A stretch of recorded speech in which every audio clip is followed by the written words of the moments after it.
Assalamu alaikum and good evening to all. I'm Dr. Tariq Shahzad Chachar on behalf of Bahrain Pakistan Doctors Group. Welcome you all. We are restarting our academic activities. I'm very grateful and thankful to Dr. Yasmeen. Dr. Yasmeen is an accomplished obstetrician and gynecologist with extensive experience in high-risk pregnancies. She holds the prestigious MRCOG and FACOG from UK and USA respectively certifications with a distinguished academic background, including being the best graduate in MBBS and a President Gold Medalist. Dr. Yasmeen has also completed a certification in medical education from Dundee University, UK. With over 30 years of clinical experience and 20 years in academia as a faculty member and professor, Dr. Yasmeen is a recognized international speaker, having presented at events in the UK, RCOG, USA, Saudi Arabia, Egypt, and Pakistan. Dr. Yasmeen is an active researcher with 20 publications in prominent international journals, including those indexed in WOS and Scopus, such as the Canadian Journal and British Journal of Obstetrics and Gynecology, London, UK. In addition to her clinical and research roles, Dr. Yasmeen serves as an examiner for MRCOG Part 3 OSCE and is a faculty member for MRCOG OSCE exam courses at RCOG London, UK. She is also an examiner for MRCPI OSCE exam in Ireland. Furthermore, Dr. Yasmeen is the resident training program director for Saudi Board, MRCOG, MRCPI, and the Arab Board. Thanks. I'm really grateful. And over to you, Dr. Yasmeen. Good evening, everyone. Assalamu alaikum. Dr. Tariq, thank you so much for this invitation and for this introduction. I welcome you all to this very prestigious sort of the topic, which I would love to always talk about. Over my 30 years of experience in OBGYN, I saw many things in my life, passing through the Pakistan, then UK, then Saudi Arabia, and now finally in Bahrain. I saw many women suffering with the different diseases. And many a times, I also saw that there were near misses in which we were losing the mothers, specifically the underprivileged, and also sometimes because of the lack of knowledge, and also the, as I said, near misses, even by the doctors. So I decided to have some lectures on these topics, which I thought in my career that they are important for everybody to know about. Irrespective you are a surgeon, irrespective you are a GP, you are a nurse, you are a midwife, you are a consultant, you are a teacher, whatever. We should know all of these red flag symptoms. So that's why I used to conduct these webinars, free online, as well as in some of the whatever is the recently I did this lecture in Salmania Medical Complex with the quality department, where many doctors from the different specialties, they attended. Nurses also attended, midwives also attended.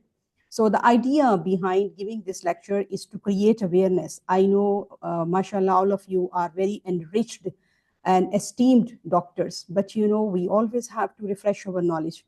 And this is a part of that journey that I love to do something for the Safe Motherhood Initiative. So let's talk about the headache in the pregnancy. Regarding the synopsis of this lecture, we will go through the introduction, then the learning objectives, types of the headache in the pregnancy, clinical features, symptoms, how the examination assessment is done, investigations, and then the treatment. So let's move on to the headache. Actually, in March 2011, the confidential inquiries in the maternal and the children deaths was carried out, and it was seen that the many women, they died because of undiagnosis of the undiagnosed headaches. And some of the women, they were having it because of eclampsia, and some of the women, they were having a cerebral vein thrombosis. And stroke was also one of them, as we all know who are from the UK background, that the confidential inquiries are being carried out there every 3 years. And now they have made this name to embrace. So this is a common complaint in the pregnancy. And as you all know, backache is also there, but headache is also there. And this is the second to the backache. Most of the time, it is a benign type of the headache in about 90% of the cases. However, there may be an underlying serious sinister pathology. This is an idea behind why we are going to have this topic today. So vigilance and the proper assessment is the key role for reduction in the maternal morbidity and the mortality, for which we have to go by joining our hands together.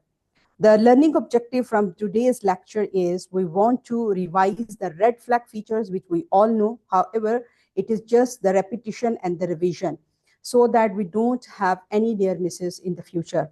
At whatever level, wherever we are working, we should know about these red flag symptoms and the differential diagnosis, and to refer the patient or to treat the patient there and then.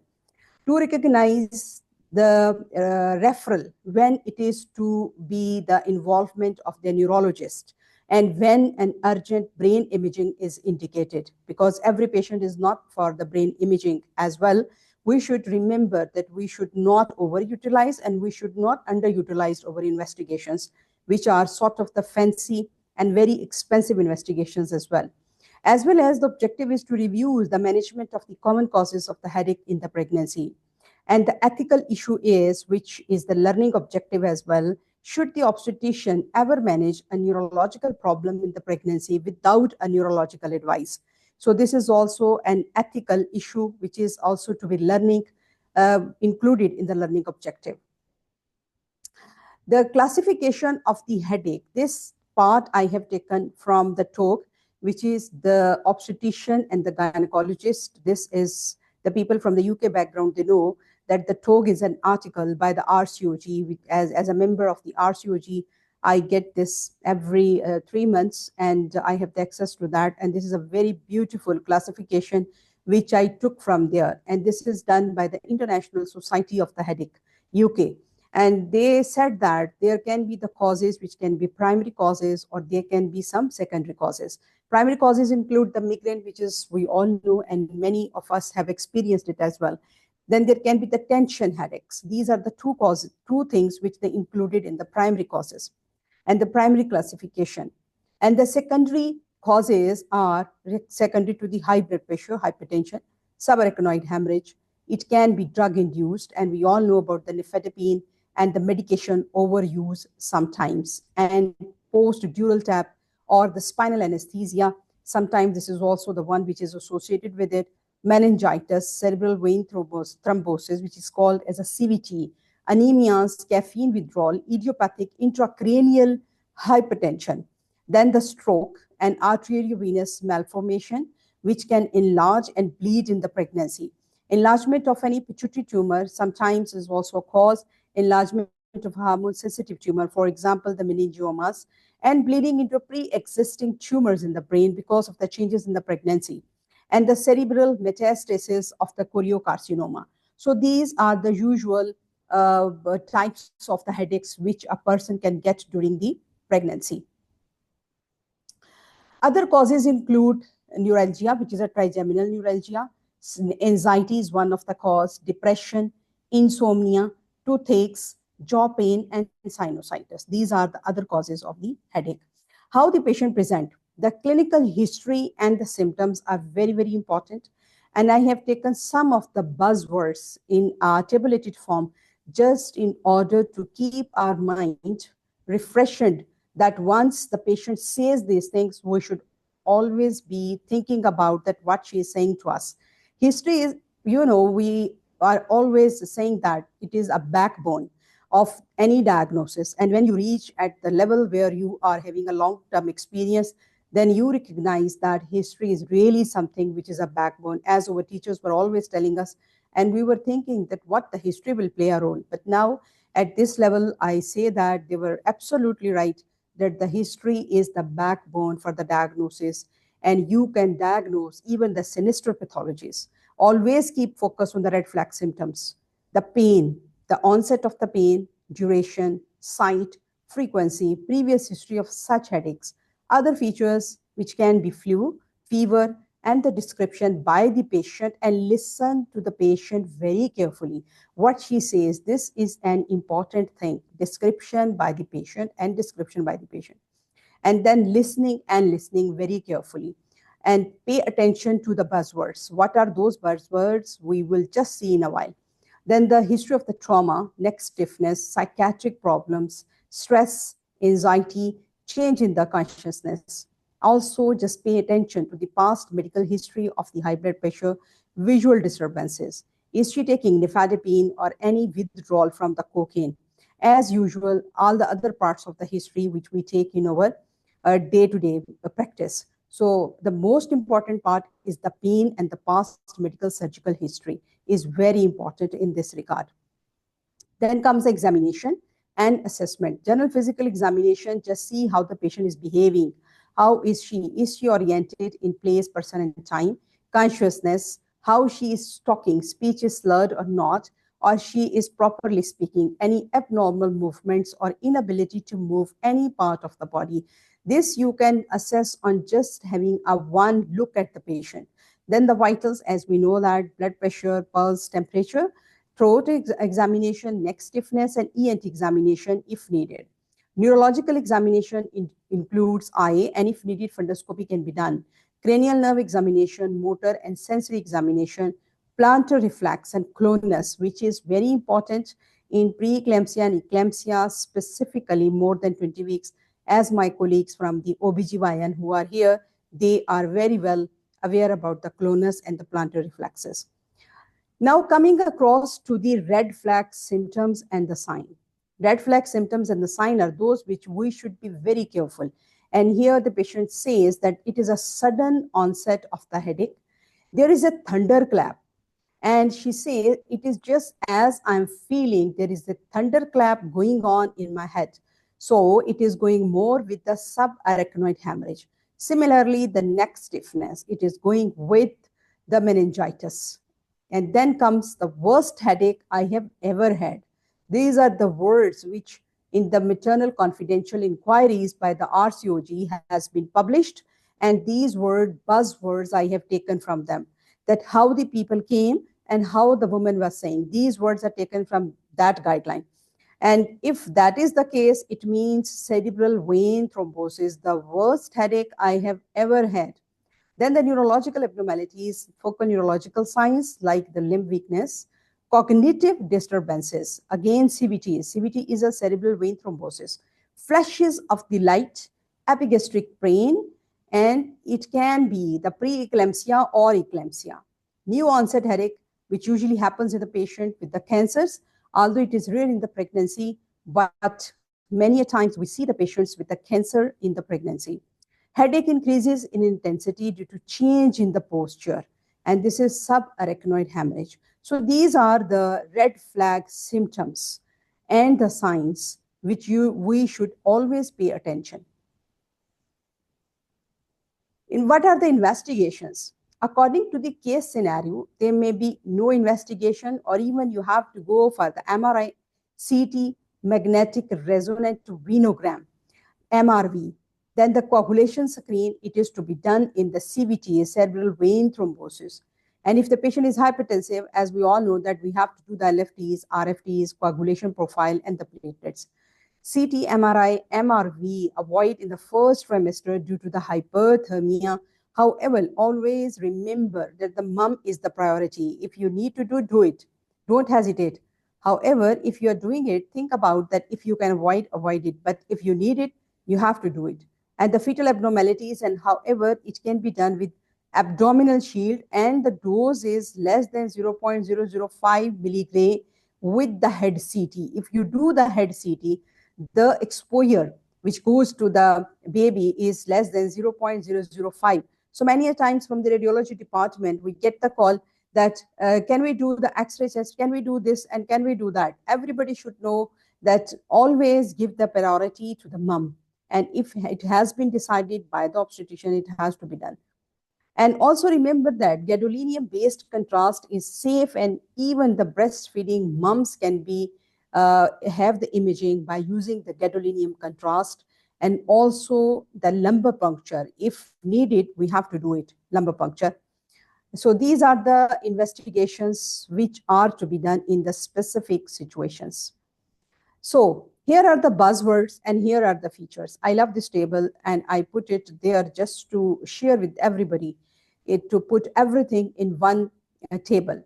If the patient is with the CVT, they usually have they say that it's a worst ever headache. And also they may have the fever, leukocytosis. Remember the pelvic DVT as one of the differential diagnosis of the purple pyrexia. If the woman, she comes with the purple pyrexia, do not just ignore her. Might be she is developing the DVT and on the top of it, she is developing the CVT. Usually it happens in the postpartum time, but 2 of the 6 cases in the maternal morbidity and mortality report were in the first trimester. So they are saying that usually it happens in the postpartum, but it is not always the case. It can happen even during the first or second trimester.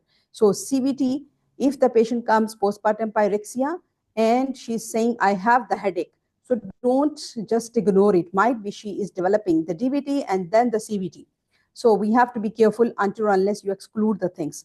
Then comes the subarachnoid hemorrhage. Subarachnoid hemorrhage, the patient says thunderclap. This is the buzzword she says. If there is a dramatic onset of the severe headache, it is almost sure to be due to the bleeding inside the brain. So this is called as a subarachnoid hemorrhage. Then comes a bacterial meningitis. There are usually the petechial rashes, neck stiffness. This is due to the meningococcal infection.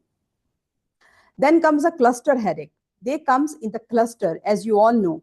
It comes after about few months, and then there is a cluster of the headaches. They are usually at the night time. They are associated with some sort of the allergic reactions. They are having the watery eyes, stuffy nose, restlessness. Duration usually lasts for 20 to 30 minutes. The incidence is about 1 in 1,000. Mainly, it happens in the young people, male to female ratio is 4:1. Cluster headaches, then months without it. That's why the name is cluster. It comes in the cluster, then goes away. It appears in some months, and then it disappears for the other few months. They are more severe than the migraine. Benign intracranial hypertension. This is also a very important thing, and mostly we see it in the very obese patient. This is a rare, but classically it happens in the young woman with high BMI. Pain may be retroorbital, that is in the back of the eyes. It can be very severe. It can be associated with the visual disturbances. It can be transient initially, but later on it may persist. So these are the usual buzzwords, and there are the features which we usually see in our clinical practice. How you manage the cases. The management is a general management, and the general management includes the relaxation techniques, correction of the hypoglycemia and hydration, because sometimes this is the only cause. And then the treatment is cause directed. So this is the usual way we manage the cases as we do in all the others. Migraine is usually, most of the time, migraine is the cause in about 90% of the cases during the pregnancy. And we are aware about the migraine, but never just be deceived by the underlying sinister pathologies. And we are thinking that she is a migraine, might be she's developing something else. We have to see that we are not missing anything which is important.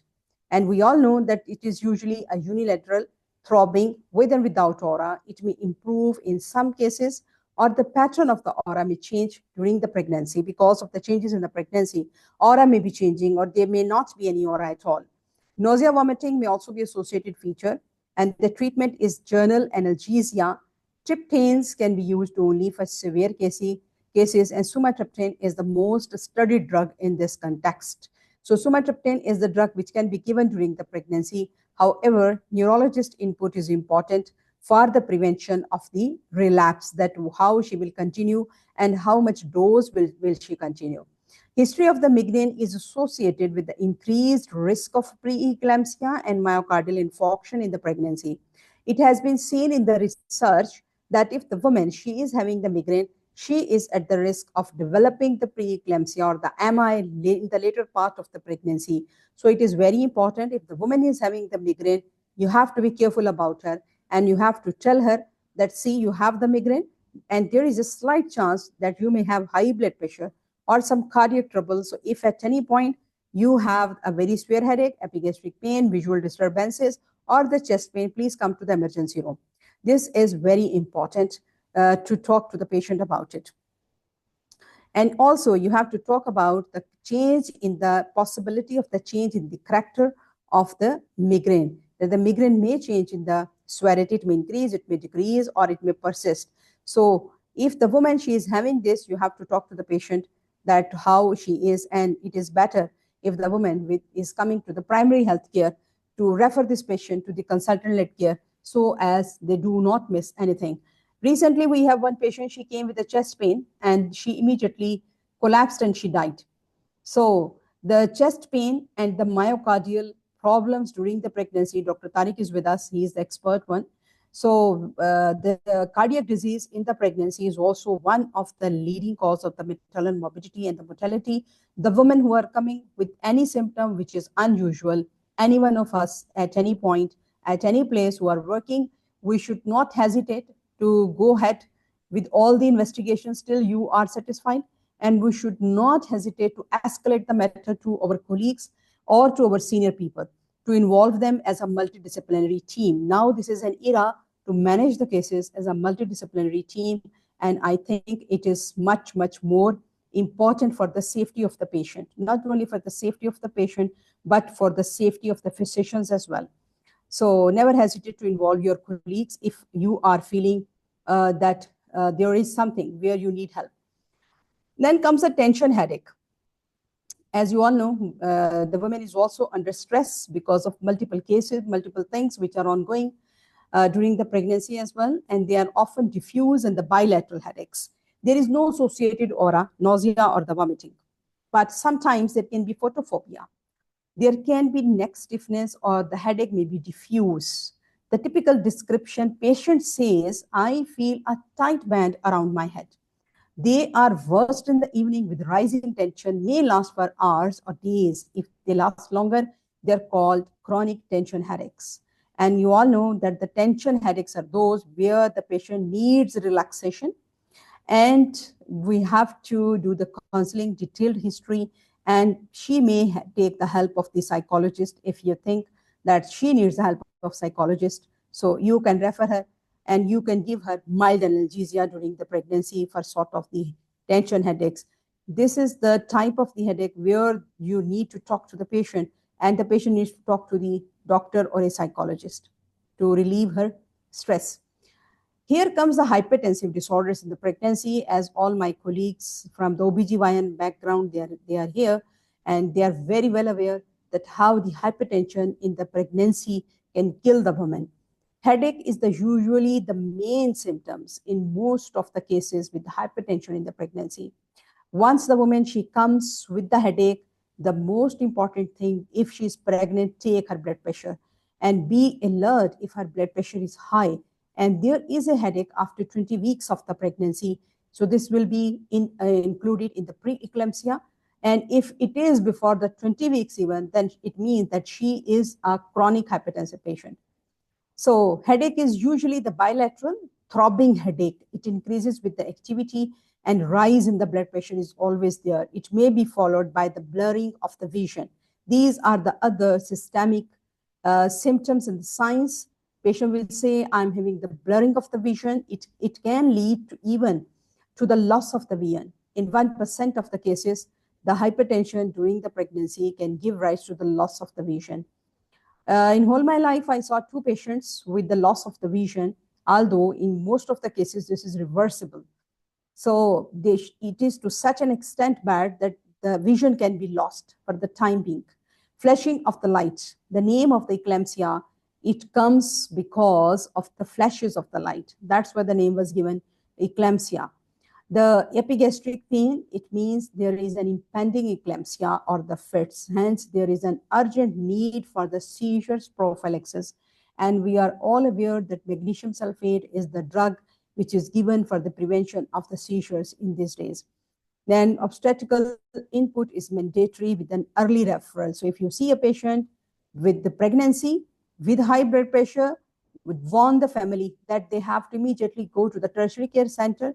And if an ambulance is with you, you have to send the patient in an ambulance and give her the treatment there and then regarding the high blood pressure as well as for the seizures, because she may develop the fit at any point. and inform the tertiary care center that we are sending such patient to you so that they're prepared about it. Now we will talking about the top 10 recommendations. This was the recommendations which came in 2011, and this was from the report of 2006 to 2008, which was published later on. And it was coming in March 2011. And what recommendations they made. It was published in the British Journal of OBGYN.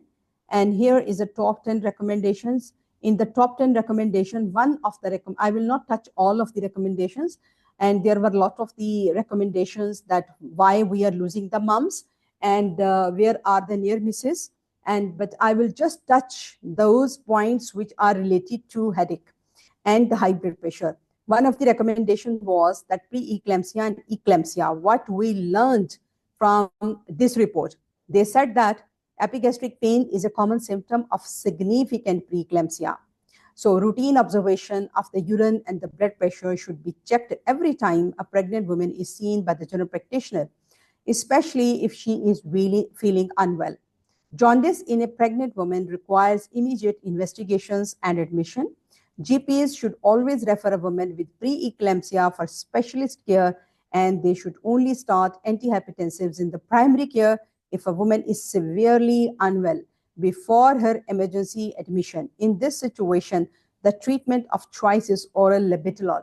Before it was being given the Aldomet, now the labetalol is a first-line drug to be used during the pregnancy because of the side effects of the labetalol, the Aldomet. So what they said in the top 10 recommendation, this recommendation is a 7 regarding the systolic hypertension. And they said that not only the diastolic, systolic hypertension, it also requires a treatment. This is a 7.1 recommendation. This is the 7th recommendation actually from out of the 10 recommendations. All pregnant women with a preeclampsia and a systolic blood pressure of 150 to 160 or more, they require urgent and effective antihypertensive treatment in line with the recent guidelines from the National Institute of Health and Clinical Excellency. This is a nice guideline which they follow for the management of the hypertension during the pregnancy. Consideration should also be given to initiate the treatment at the lower blood pressure if the overall clinical picture suggests a rapid deterioration or where the development of the severe hypertension can be anticipated. Many a times we will see the patients, specifically my GP colleagues who are here, that even if the blood pressure is 140/95 and the patient is developing the headache, epigastric pain, swelling, and you are thinking that she might have the high blood pressure later on and is escalating towards the eclampsia. So here, if the overall picture is suggesting that she can end up in such complications, so there is no harm to start with the lower dose of the antihypertensive drug. Here comes this is about the preeclampsia. Now we will see subarachnoid hemorrhage. It is a sudden onset of severe headache. It is associated with the neck rigidity and the patient collapses. 50% of the cases will have less dramatic presentation with a progressive severe headache. Subarachnoid hemorrhage accounts for 50% of the deaths. Subarachnoid caused by the rupture of either of an intracranial vascular malformation or a secular aneurysm. With the passage of the time in the Gulf, I have seen a lot of the patients with the vascular malformations over here. And they also need urgent neurological opinion. So here you have to call, as we said that in our ethical objective, that should we call the neurologist in each and every case, or should we call them where we are in the need? Yes, here you need the urgent help of the neurologist. Might be you are missing something.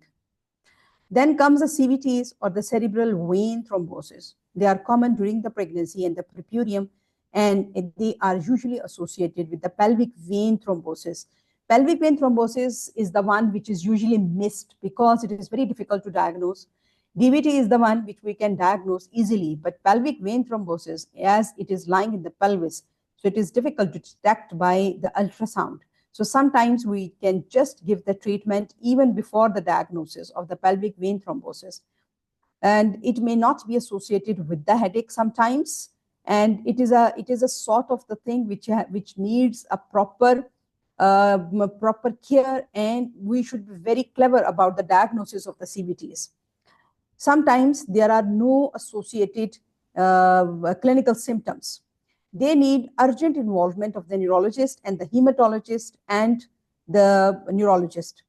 And we have to start the thrombolytic therapy, as we all know, who are from our background of the hematology as well as from the OBGYN, that we start the thrombolytic therapy even we are in the doubt and the patient is undergoing the treatment. The guideline says you can start the thrombolytic therapies even on the suspicion of the DVT. Once a patient is undergoing any treatment or any diagnosis, you can start the thrombolytic therapy as such.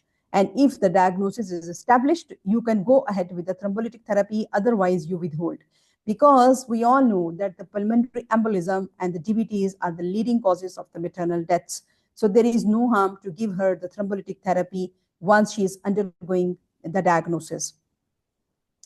So the conclusion from this all recommendations and all the synopsis which we went through is that women may experience the headache in the pregnancy, and they are usually managed by the woman herself or the primary healthcare facilities. Doctors and the paramedical staff, they should be aware about the red flag symptoms, and the involvement of the MDT should be at the earliest possible in order to avoid any catastrophes. So I hope so that I could have delivered my message. Now is the time to have the question answer sessions. Thank you very much, Dr. Yasmeen. Really, these are the words of wisdom, not only the lecture, the words of wisdom you have delivered just now. And we are really very lucky to have you with us, honestly speaking. The words of wisdom, yes, when you want to diagnose something, history and physical examination is the pivot, is the main thing you need to take care of this. Brief history in a detailed manner, along with the good physical examination, 60%, maybe more than 60%, you will reach your diagnosis. And this is a take-home message for all the general practitioners, primary health cares, obstetricians and gynecologists, physicians, cardiologists. This is the main thing, you need to take care of this history and physical exam. Unfortunately, we are now towards the more of doing investigations rather than taking care of these. And she was very right, chest pain and pregnancy, don't ignore it. It is very important. And nowadays, multidisciplinary teams are working very well. And cardio obstetrics, this is a new field going to, you might be having a new, field with the name of cardio obstetrics. After the cardio oncology, they are really working hard along with the gynecologists, obstetricians, anesthetists, nurses, and the cardiologists, physicians. And because the cardiovascular diseases are some not clearly displayed or diagnosed during the pregnancy. So subclinical cardiovascular diseases are present when you have a high risk patient like a diabetic patient, preeclamptic patient, or a hypertensive patient. You need to take care of those patients very well rather than leave them as it is. So floor is open for the questions, and if any questions you have, you can unmute directly or you can write down in the chat box. We are happy to take your questions. Please. I'm so happy to see that, mashallah, many people they joined us today. And I'm so happy to see Dr. Abda is with us. And it's really an honor to be here with all of you. So the first question, we are starting like a first poll result. Dr. Osama Ahmed.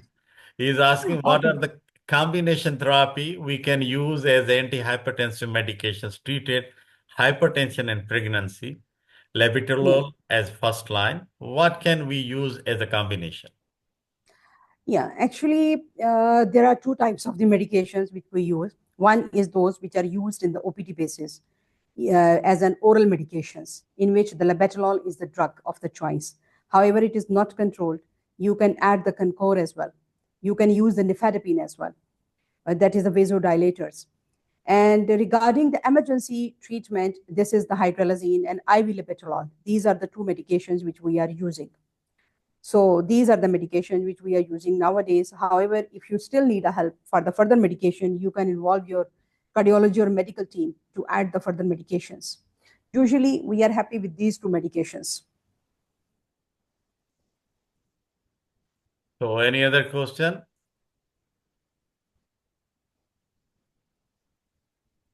I will just, read out Dr. Yasmeen for you a few of the good Please. remarks so thank you, Dr. Yasmeen, for the amazing session. Really learned a lot today. Great learning experience mentioned by Dr. Zia Hayat.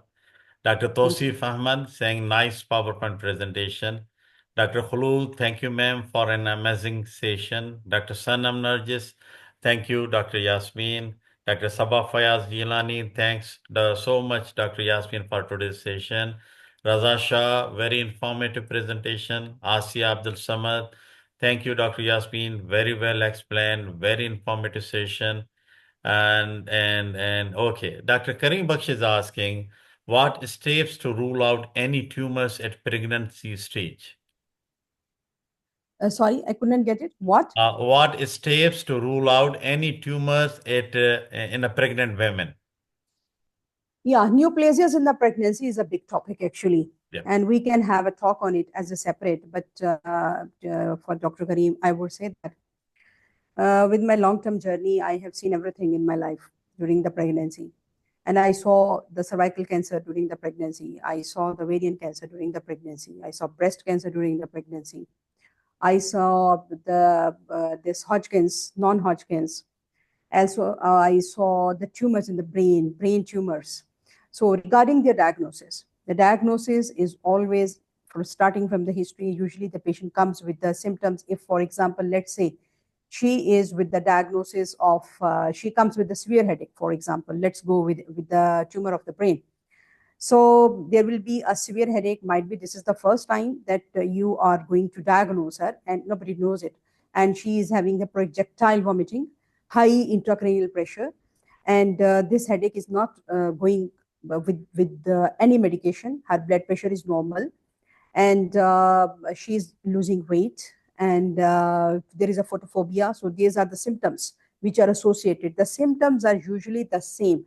However, please remember during the pregnancy, there is a physiology of the pregnancy in which there are the high level of the estrogens and high level of the progesterones. Lot of the placental hormones are also coming. So sometimes the things are masked. Sometimes the things are more prominent. So during the pregnancy, might be this is the first time you can hear about all of this problem. And the headache is the one with which she will present, and you have to go further with the clinical examination, with neurological examination, with her nerves examination. And if you are in a doubt, you can plan out an MRI scan. And please, I have seen here in Bahrain, many people, they are worried about the MRI scan during the pregnancy. Don't hesitate. MRI scan is a totally safe investigation during the pregnancy. Not only this is for the placenta previa accreta, this can be done with so many things. And it is a safe option to have during the pregnancy. So you can immediately do an MRI scan and you can have a diagnosis from the radiology department, and then you can involve your other colleagues. And if at all you think that you are unable to do it and you are working in the primary healthcare, don't leave this patient, please, till you are satisfied. Then you have to talk to the family. This is the thing. I'm suspecting this. Maybe there is nothing, but there is a chance that this is the thing. And I'm referring you, write down your notes very honestly and send the patient to the tertiary care center. Rather, if you know someone, refer her like that. We have to save the woman. These are the mothers, these are the moms, and there are two patients you are dealing with. Please remember this. She's not alone. She's also carrying a small baby inside. So I'm always worried that we are taking care of the two patients, not the one patient. So this is the way you diagnose. Similarly, this is the one case scenario. Let's talk about another case scenario. Sometimes there is a tumor in the pituitary. She is already a diagnosed case of the prolactinoma or the tumor of the pituitary. So she will give you the history in that case. And might be now she's coming with the severe headache because of the hemorrhage in that, because you know that the anterior part of the pituitary hypertrophies during the pregnancy. So now she's coming with severity. That case is already diagnosed. Then comes the CA cervix. The case is already diagnosed. Then comes ovarian CA. Maybe this is the first time she's coming. There is an ascites, or there is a pain, severe pain in the lower tummy, or there may be similarly the jaundice and the patient is with the liver tumor, or the patient is having the breast mass, you can palpate it. Like there is no hard and fast. The steps remains the same. We have to follow our basic steps. But keep in mind that the pregnancy is a time where the tumors can happen. Anything can happen. She's a normal person. Rather, she is more prone to get more things. So take her as a normal person and start your investigation as you like. I think I answered Dr. Kareem, or still it is not answered. You can ask more questions if it is still not answered. Dr. Yaqub is saying, thanks, the session was very informative. Actually, Dr. Kareem was interested in neuroendocrine tumors. So I think, related to this, I think you answered the questions. Yeah, I told her as a whole that we can have any type of the tumor. You can have anything during the pregnancy, and you will see it during your practical years. Like, I was not thinking I will see this thing and that thing, but with the passage of time, I saw everything in my life. Dr. Kamar Farooq is saying very comprehensive and to the point talk. So, Dr. Yasmeen, your market value has gone up in one session. Needs more topics from Dr. Yasmeen next time. Okay. Okay. So So high we will demand. we will do inshallah trauma in pregnancy. We can do Oh, abdominal pain in pregnancy. We can yeah. do cardiac disease in pregnancy. Yeah. There are a lot of the things actually, Dr. Tariq, with my experience and now in the OBGYN 30 years, now I am thinking to give it back to the people and to serve the women in a proper way. And I thought that awareness is one part from where we can start with.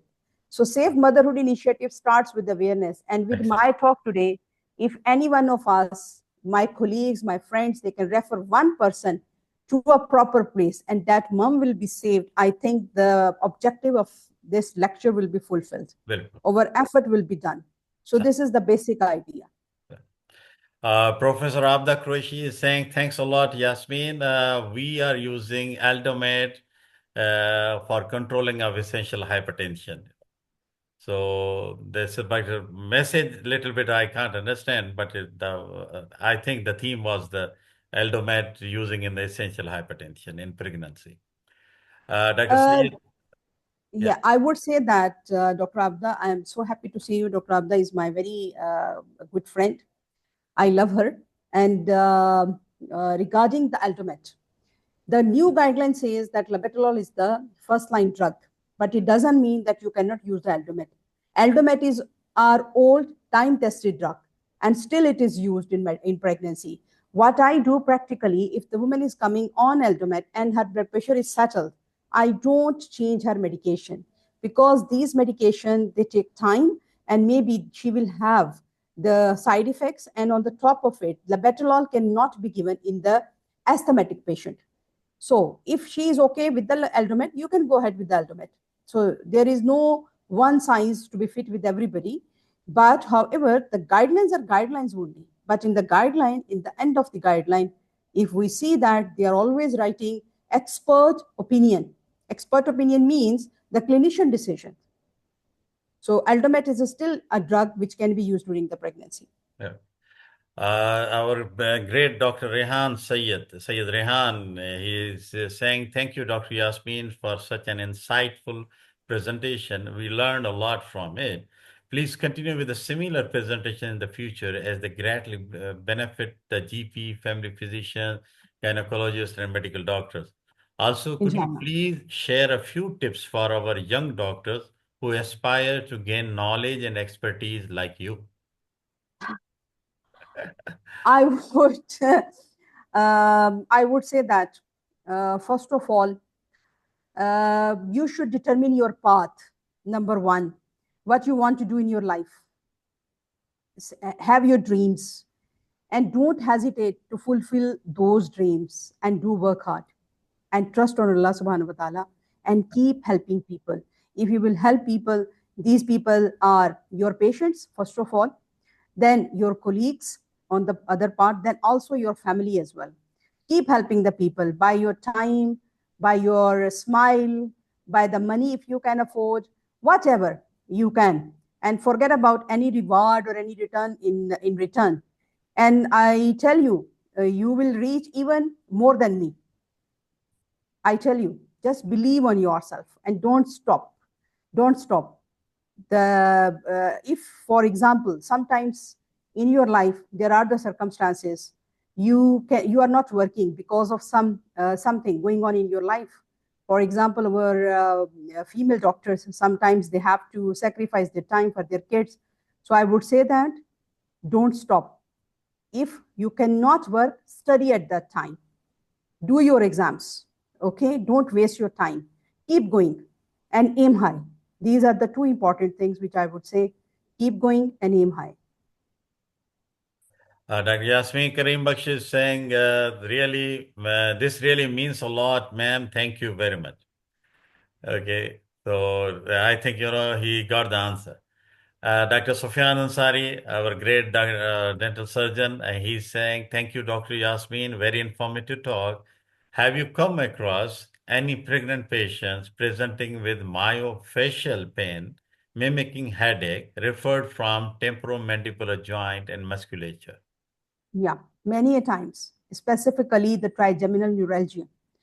We have seen the patients, and sometimes even the dentist, they ask us, can we go ahead with the local anesthesia or analgesia if there is something related with the tooth extraction or something like that.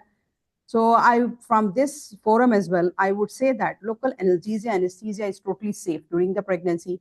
You can give them the amoxicillin. This is a first line, you see, category A drug. You can give them the paracetamol for the painkiller. Yes, I have seen lots of the patient as the trigeminal neuralgia in my life. Like you see everything in your life with the passage of time. When you grow old, your experience also grow old. And now I say that when you reach at the level, the management, you yourself become a book. There is no management. You don't need to read any book. Now you are a book yourself. You decide what to do in what patient. The Professor Abda is saying, thank you, Dr. Yasmin. And our Dr. Zia Hayat, thank you, Dr. Yasmin, for the amazing session. Really appreciate your support and dedication to teaching us all. And Dr. Sayyid Rehan is thanking to our team for marvelous efforts. May Allah grant us great rewards. And I can't send you the flowers, Dr. Yasmin, but these are sent by Dr. Sabah Fayaz Jilani. Dr. I Shazia got is it. Dr. Shazia is saying, thank you, Dr. Yasmin, for a very comprehensive presentation of a vast topic. No doubt it is a very vast topic, honestly speaking, but it is really nicely concluded. Yeah.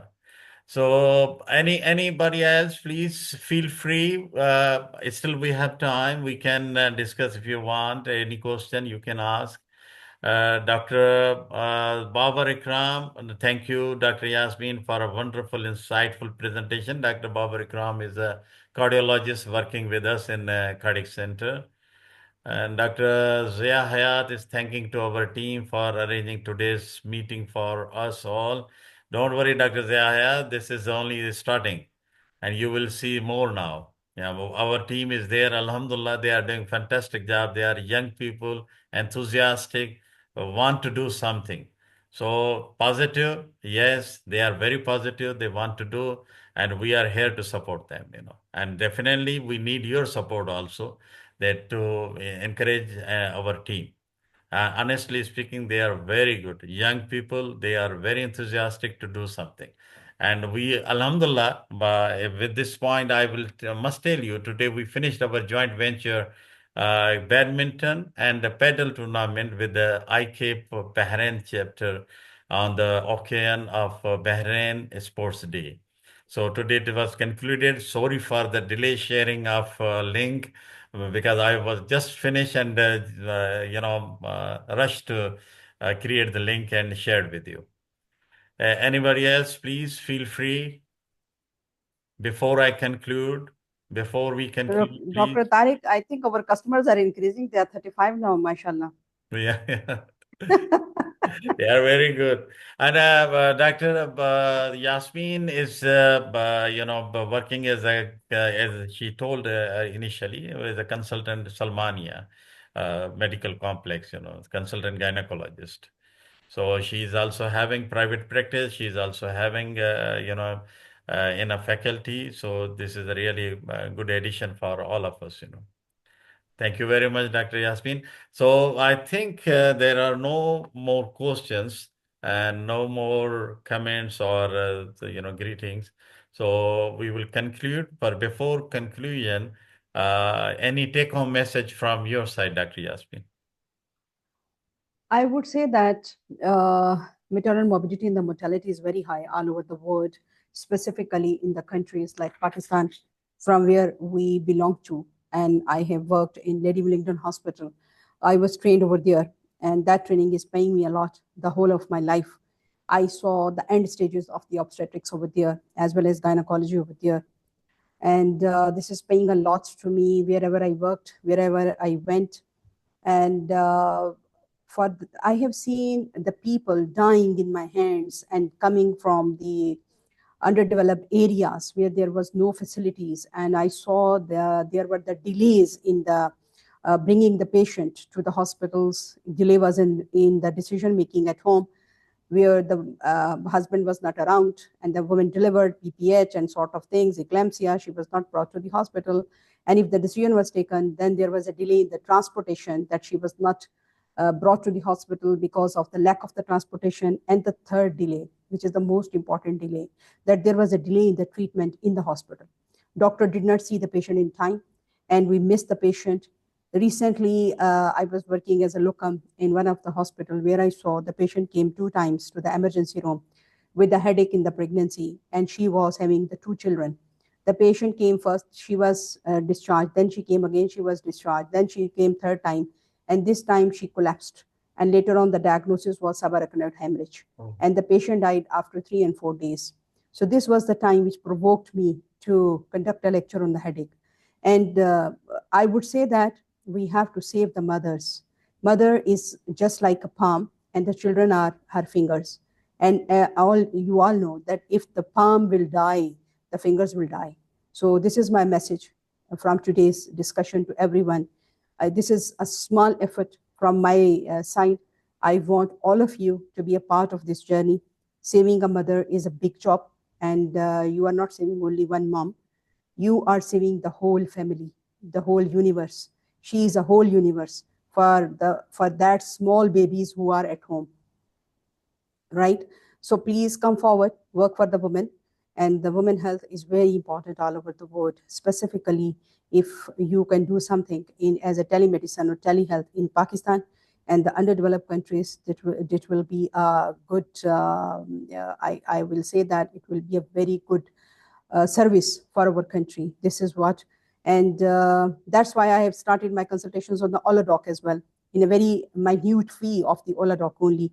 Just I want to return something to my country as well, so that the people, they want to talk, they are at home, they cannot come to the hospitals, they want something, some advice. So there I do the consultations for them on the Oladoc with very little fee. This is only for the Oladoc, not for me. And similarly, you people can do anything, whatever you want. The small efforts will bring a big change. This is my message. And the second message is a very beautiful question which was asked from me, that what the young doctors should do. Young doctors, they should be very determined. Dream high, aim high, and go ahead. Nobody can stop you. The word is yours. Okay? Work hard and fulfill your dreams. You can do it. Thank and you, please go on. in the end, I would say that Dr. Tariq, you are the backbone of all this big group. I became familiarized with Dr. Tariq even when I was not in Bahrain. I was traveling to Bahrain. I recently joined about 1.5 years ago to Salmania, and I was introduced to Dr. Tariq by one of my friend, and Dr. Tariq was so kind, helping me at each and every step during my relocation, giving me advices. During even I did not know from where to eat in the beginning, and I was asking him where to go, and he was telling me to go here and there. So I spent 15 years actually in Saudi. So I was, we were coming here in Bahrain only for the enjoyment. So now I came here to live over here. So I didn't know about many things. Dr. Tariq is really, you are a blessing for our group. And I'm so happy that you have formed proper groups now where the people are working as the organization committee. I usually see the messages on the WhatsApp, and being a lot of the busy in my lot of the commitments. I'm not able to always answer, but I always appreciate in my heart that you are doing a big job, and all the girls, all the boys who are doing this, I really appreciate. And I'm so grateful, Dr. Tariq, for giving me this opportunity through this platform to speak to all my very near and dear friends today, where we discussed the things. And please kindly feel free if you want to have any further lectures, any question, anything where I can be helpful. It's my honor to be with you. And I would say thank you everybody for your time to be here with us and praising me and giving me the thanks. And I feel an honor that I was here and I spoke about this very important topic. Thank you, everybody. Okay, and the final, before I conclude, I will say a few greetings and thank you very much from Dr. Osama Sajid, Dr. Yasmeen, for such a wonderful lecture. I hope such lectures continue in the future, inshallah. I truly appreciate Bahrain Pakistan Doctors Group for such an initiative for continuing medical education. And Dr. Kamal Jamil is saying, thank you, Dr. Yasmeen. And I want to share one news we have already, shared with you. This is a socializing and networking meeting, the Eid Milan party we are arranging on 7th April, Monday. Unfortunately, we didn't get a proper and suitable venue. That's why we are just extending few. But I think, this is after a long time we have this. So kindly join this as much as possible, and it will be a great player, especially for the new people who are there to meet with them. And my concluding remarks, yes, history, physical examination. If you are not confident in the diagnosis or treatment, take help. This is something you need to take. Don't say, I can manage. No, if you are not confident, take help. Thank you very much, all. I will conclude today's session, and inshallah, we will meet soon. Thank you. Wonderful. Thank you very much. Thank you. Good evening.